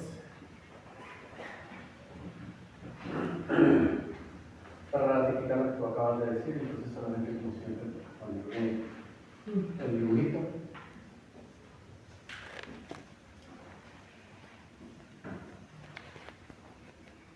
Lo primero que tengo que tener en cuenta es que las zonas, como yo siempre digo, las zonas donde más labia, más problemas tiene los túbulos es el túbulo contorneado proximal y la porción ascendente gruesa de la sangre. ¿Sí? Son las más lábiles para la necrosis tubular. ¿Listo? Entonces, hablábamos, entonces tú nos dices que la necrosis tubular aguda se puede dividir en dos: isquémica y tóxica. ¿Sí? Comenzando con la isquémica, que fue, digamos, que la continuidad de la de acá. Entonces lo que nos dicen es que se perpetúa este daño directo sobre de la hipoperfusión, ¿sí? O sea, se perpetúa la hipoperfusión, no hubo un manejo real, ¿sí? Por lo tanto pasa de arteriola aferente a arteriola eferente, ¿sí? Recordando claramente que sale de que forma la arteriola eferente. ¿Señora?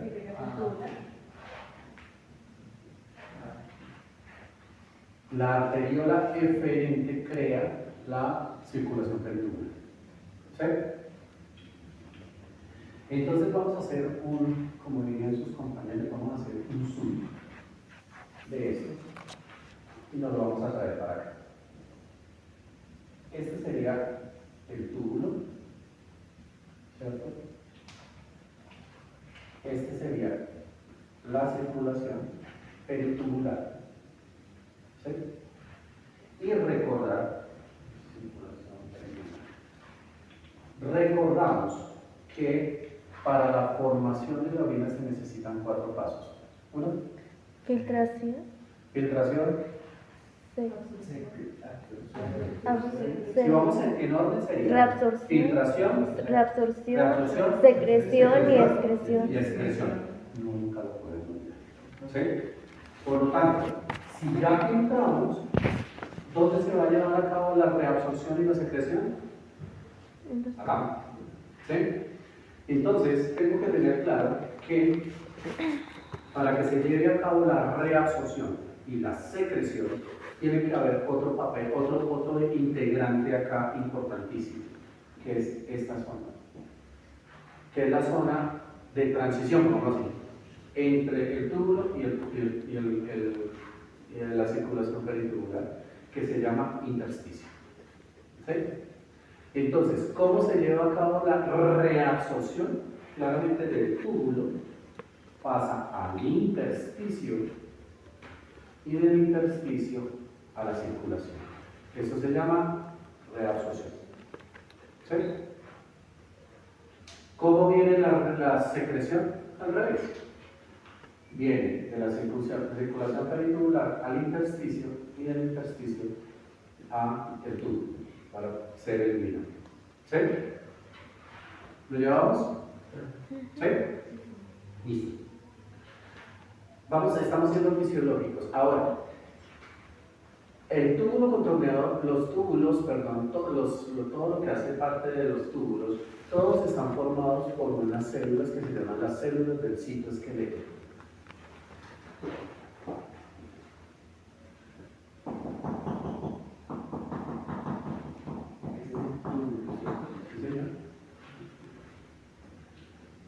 El túbulo está formado por células, acuérdense que todo es células en nuestro cuerpo, ¿verdad? Ya hemos quedado.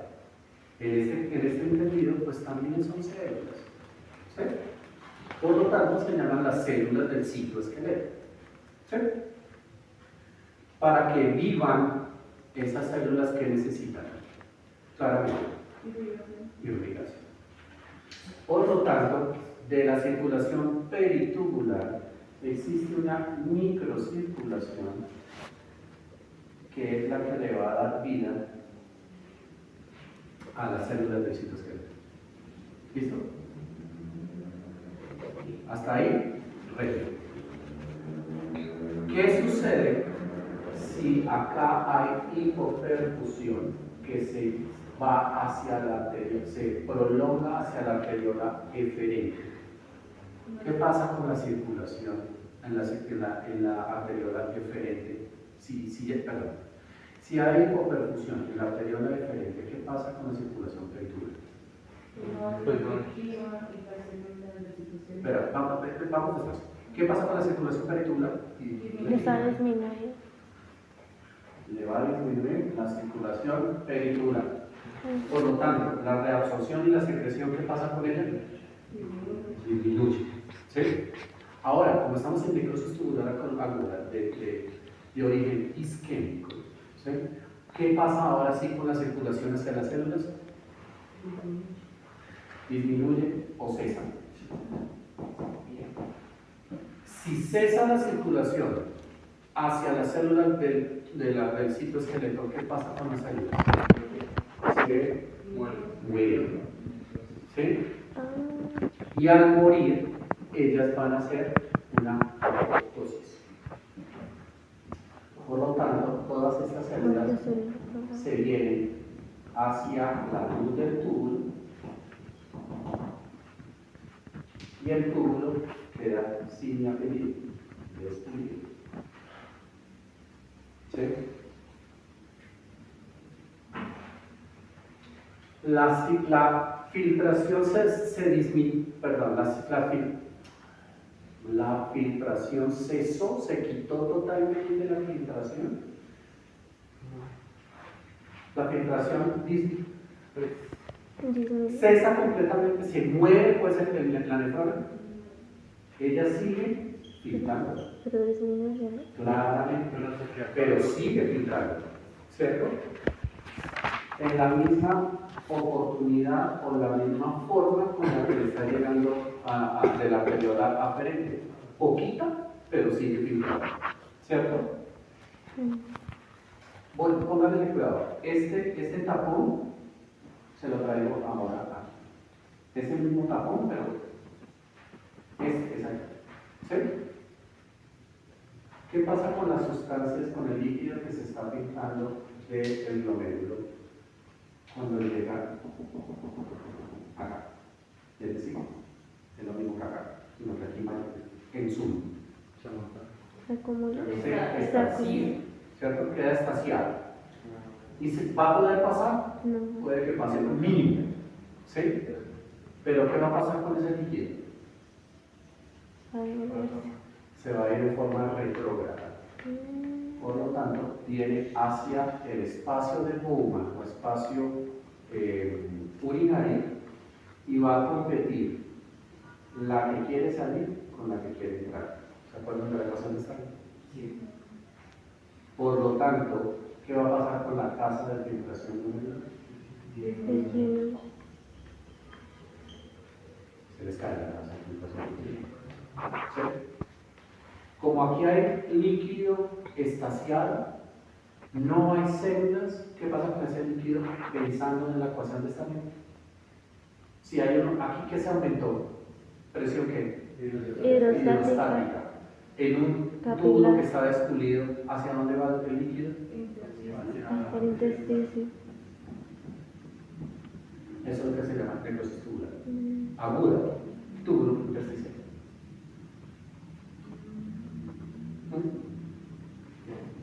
Listo, comienza a extravasación. Y está pasando todo esto. Esto es lo que acabas tú de decir, que se llama necrosis tubular aguda de origen isquémico. ¿Sí? ¿Cuál es el tratamiento acá? Háganme peor, por favor. Así. ¿Cuál sería el tratamiento claro a realizar en este momento? Ya está necrótico. Sí, pero con un pero. La única parte de la nefrona que puede regenerar el túbulo. Y entonces, para que se regenere el túbulo, ¿cuál sería el tratamiento así? Alex? Ya, póngalo.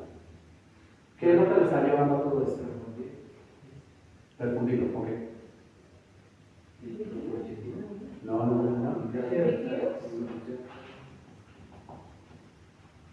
Líquidos dolorosos. Líquidos endovenosos. ¿Solución sanguínea? Por la orina. ¿Qué es lo que nos está llevando a esto? Una hipoperfusión, Sí. que es causa de una hipovolemia. ¿Sí? Obvio, ojo, tengamos clarísimo una cosa, niños, que esta que estamos hablando son hipoperfusiones reales o verdaderas, no efectivas. No todas las, mejor dicho, la máxima acá, ¿cuál es? No todas las hipoperfusiones se manejan con líquidos. ¿Sí? ¿Qué pasa si es una efectiva y el paciente lo que tiene es un infarto? ¡Zámpenle agua! ¡Uy, coloquémosle líquidos a la lata! ¿Qué pasa con el infarto? Claro, lo voy a llevar a una insuficiencia cardíaca adicional al infarto que tiene, es decir, lo maté. ¿Sí? Porque no todas las hipoperfusiones se manejan con líquidos. Yo tengo que saber si es real, ¿cuánto hemos podido? Si es real o verdadera o si es efectivo. Si es real o verdadera, su manejo son líquidos endovenosos, inicialmente. Si es efectiva, pues traten de la causa que lo está llevando, un taponamiento, un infarto, ¿sí? Un shock anafiláctico, todo eso me podría ser efectivo, ¿sí? Quedó claro, que se nos había pasado esa máxima antes. Ahora, si yo le pongo líquidos al paciente, a esa necrosis tubular aguda de origen isquémico, lo que estoy haciendo es aumentar la presión acá, ¿cierto? Por lo tanto, estoy mejorando volemia. Este líquido va a comenzar a presionar hacia acá. ¿Sí? Comienza a presionar esa cantidad de líquido. ¿Y qué va a hacer? Se destapó esta vuelta. Pero ese tapón tú escullido.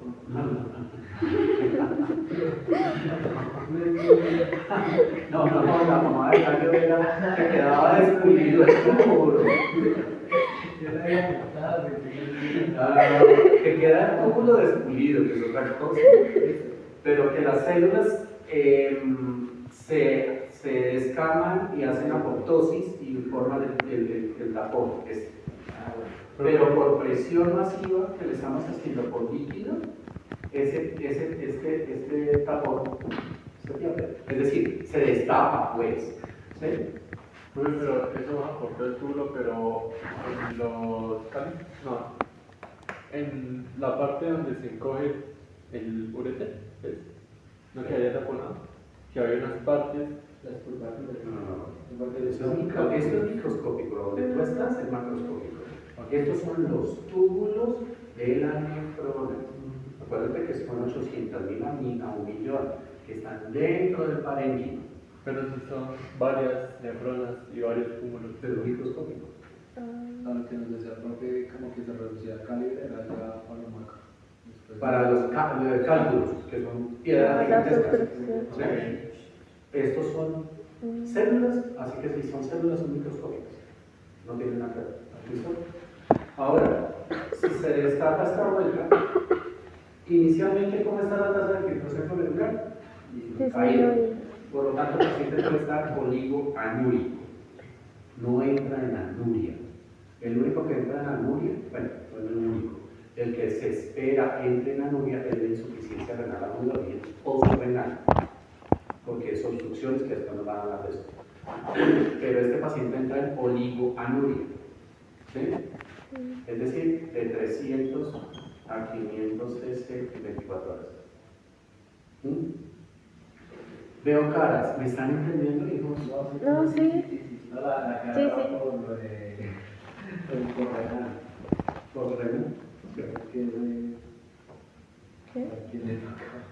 Ahorita, póngame cuidado primero acá. ¿Listo? El paciente estaba en oligoanuria. Le comenzamos los líquidos endovenosos. ¿Sí? Comienza a destaparse este líquido, esos sitios que estaban obstruidos, Destapó. y todo el líquido que estaba retenido acá comienza a salir en forma masiva.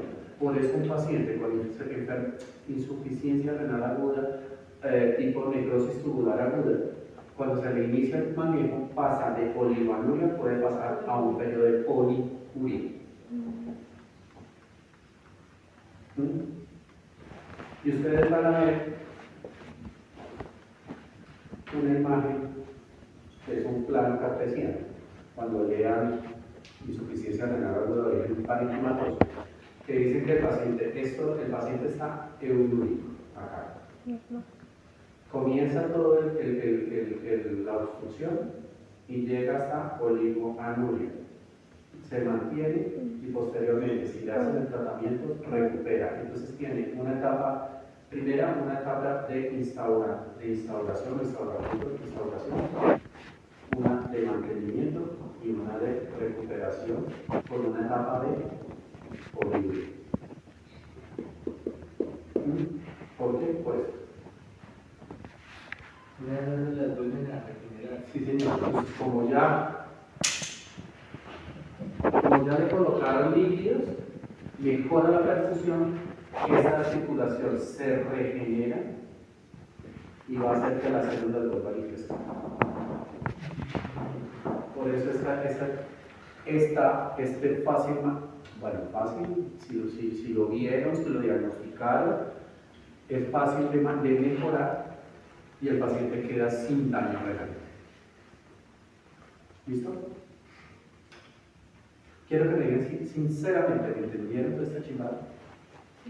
La isquémica, porque si me entendieron la isquémica, la tóxica es exactamente la misma, pero obviamente su causa es diferente. ¿Entendidos? ¿Puedo seguir? Sí, sí. Ahora nos vamos a ir con la tóxica. Pero tóxica. ¿Listo? La tóxica estoy hablando de la necrosis, no de los líquidos. La necrosis tubular aguda de origen tóxico. ¿Listo? Vamos a poner un ejemplo. La anfotericina B, que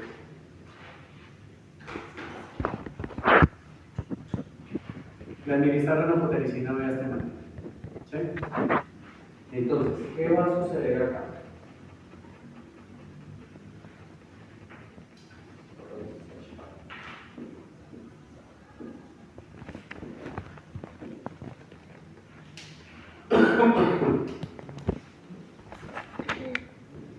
Como me dicen que me entendieron la anterior, esta es igualita. Lo único que pasa es esto.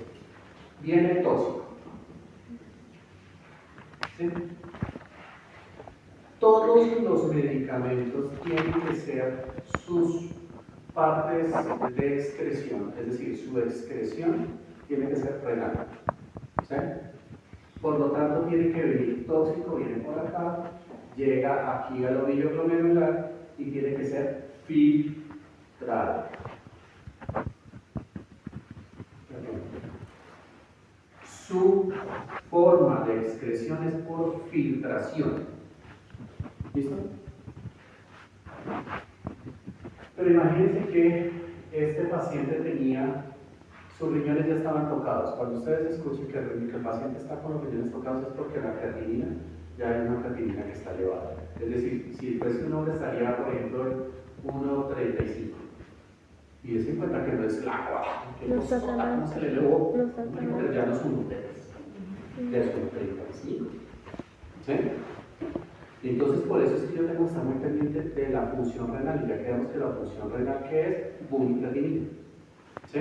Obvio, súmenle los electrolitos. Pero si a mí me hablan de función renal pura, bumiplatinina. ¿Listo? Entonces, este man tiene una creatinina de 1.35. ¿Qué significa? Que ya está quedando con creatinina dentro de su cuerpo. Por lo tanto, la filtración ya está deteriorada. ¿Sí? y yo voy y les hago apotericina B, que es un nefrotóxico. ¿Sí? Viene el nefrotóxico tales y tiene que ser filtrado. Pero como ya la tasa de filtración glomerular está decaída, ¿sí? Ya no es la normal, ¿qué va a pasar? Que ese tóxico va a pasar a circulación general. No el tóxico, parte del tóxico que no se filtró va a pasar a circulación a través de la arteriola deferente. ¿Sí? ¿Me la llevan? Claro. ¿Para rescatar en la cápsula vamos a pasar de una referencia? No fue filtrado. Son filtrados. O sea, si no filtró es porque no está en la cápsula, ¿verdad? Siguió derecho por la circulación y pasa a arteriola eferente. Si pasa a arteriola eferente, llega acá otra vez. ¿Cierto? Pero como el cerebro le va a decir, venga, marica, paila, usted no puede seguir. Es decir, el pedacito de la apotericina B usted no puede seguir, porque si usted sigue me intoxica. Así que lo tengo que eliminar. ¿Y cómo lo va a eliminar? Mediante la secreción. Entonces va a pasar del túbulo, de la circulación al intersticio y del intersticio al túbulo. ¿Sí? Esta era la forma de eliminarse. Normalmente la forma de eliminarse los tóxicos era por filtración, no por secreción.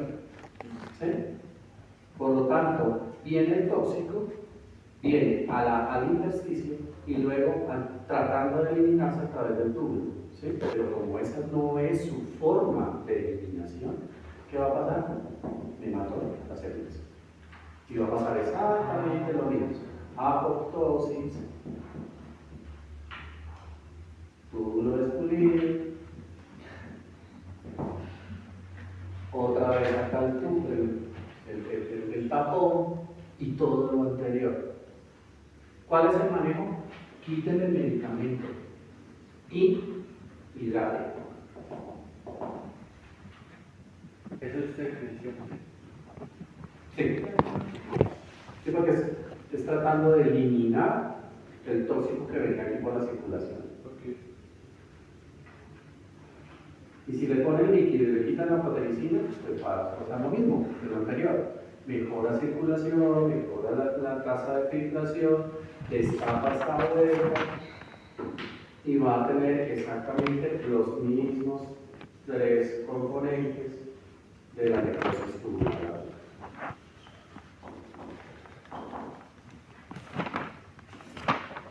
¿Entendí? ¿Lo podrías volver a explicar? Todo. No, solo lo de tóxicos. Lo de tóxicos, porque que se me confundió. Entonces, viene el tóxico. Sí. Tiene que ser eliminado por filtración. No se puede. Esa reunión ya tenía un problema. Por lo tanto, parte de ese tóxico, en vez de ser eliminado por filtración, pasa a circulación. Llega acá, a circulación. El cerebro dice, usted no puede seguir porque me va a intoxicar, por lo tanto lo tengo que eliminar. Pero como ya no pudo aquí por filtración, lo va a hacer por secreción. Y pasa el tóxico de la circulación al intersticio, y del intersticio al túbulo, y lo hace. Como es un tóxico, mata las células. Y al matarlas, hace apoptosis, se llama. Pero, por ejemplo, digamos, para que pase la toxina al ejercicio, necesito aumentar la presión y No, es la forma de ser. A ver, es una. La parte de la secreción, no de la absorción, de la secreción, es, por ejemplo, que no se termina de reabsorber aquí el sodio, y entonces ¿dónde se va a hacer? En la secreción, es decir, tiene que ser eliminado. ¿Sí? El potasio, el magnesio, todo, tiene que ser eliminado, si no fueron filtrados, y entonces la forma de eliminarlos por secreción es cielo normal. ¿Sí? Pero acá ese tóxico va a coger esa misma forma para tratar de ser eliminado, pero esa no es la forma de eliminarse ese tóxico. Por lo tanto, lo que va a hacer es matar las células, hacer apoptosis, hacer el tapón, hacer todo lo que ya dijimos. ¿Sí? Daña tasa de filtración glomerular y por eso el paciente entra en oligoanuria. Y si ustedes le colocan, le quitan el tóxico y le colocan líquidos endovenosos, van a destapar todo eso, ¿sí? Haciendo que el paciente tenga poliuria y después se normaliza. Profe, si tuviéramos una tasa de filtración glomerular normal, la proteína va a pasar al túbulo y tiene algún recubrimiento especial a células del citosqueleto para que no se haga nada. No, porque si está bien el paciente, si tiene una tasa de filtración normal, lo eliminas por filtración, no tendría por qué pasar. O sea, no va a quedar tóxico. Es que los tóxicos, a pesar de que estamos hablando de nefrotóxicos, venga chino, cuidado. A pesar de que estamos hablando de nefrotóxicos, ¿sí? No significa que todos nosotros seamos sensibles a los nefrotóxicos. Papi, pero quieto. Ya nos vamos a ir. Estamos hablando de una persona que sea sensible a los nefrotóxicos, ¿sí? No todos, porque todos hemos tomado AINES, ¿sí? Y no todos estamos en insuficiencia renal, ¿sí? Son las personas que ya per se tienen problemas renales, ¿sí? Que van a poder ser más sensibles a ciertos nefrotóxicos, ¿sí? ¿Entendida la necrosis tubular? Sí. Profe, cuando usted tampoco me decía que hay que para se empieza a dormir para tratar. El líquido es el líquido que hace cuando sale del túbulo. ¿Del túbulo? Acá. Sí. Va a provocar lo que nos decía también Arturo, que era una nefritis tubulointersticial.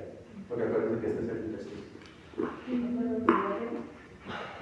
Sí, como si fuese un edema allí y no va a permitir hacer el intercambio, ni la absorción ni secreción. ¿Listo? Listo. Hasta acá. Nos vemos mañana, porque ya los veo muy inquietos. Eso significa cansancio y entonces lo vamos Mañana a las 3 en punto. Yo vengo a las 3. Ustedes dirán que así como su pareja. Seguimos en ¿cuándo es que terminamos esta mañana? El 2. El lunes es 2. Sé que el lunes es 2 porque tengo El martes sería el Porque hoy día no creo que sería el miércoles. No, ¿cuándo sería la rotación? El martes. Creo que el martes es. Yo pregunto a Clarita.